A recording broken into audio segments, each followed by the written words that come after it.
For retailers, it is mainly the sheer volume of data. If you think about the fashion retailers, we have multiple introductions of collections a year, where a significant amount of articles are introduced in a short period of time. If you take the groceries, they have a huge assortment, and they have frequent adjustments to their assortment. You have the hardware stores that have the concept of long tails. Long tail items are items that you, for example, find on the web, and you have either no or very limited data associated with that item in your system. When you get a sales for that specific item, then the article is set up prior to the sale. And how do you manage that entire process?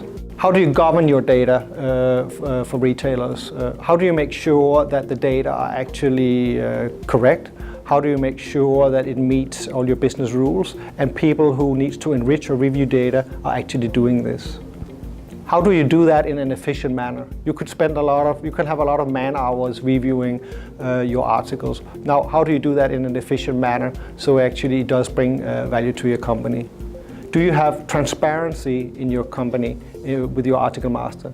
Can you actually see who was creating the article master and what they created? And if you do a change, can you see in your system how or why they are changed? Now I can see there's a change from A to B, but why was it actually done? An example is a cost adjustment, for example, from $1 to $1.10. Well, that was because the vendor actually adjusted their sales price. You also want to make sure that your distributed systems are in sync. So you feel comfortable that your website, the data on your website are actually in sync with the data that are in your retail system.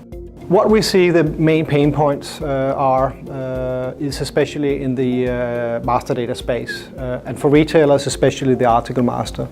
How do you manage your different assortments if you're a fashion retailer? How do you manage your changes in assortment if you're a grocery retailer?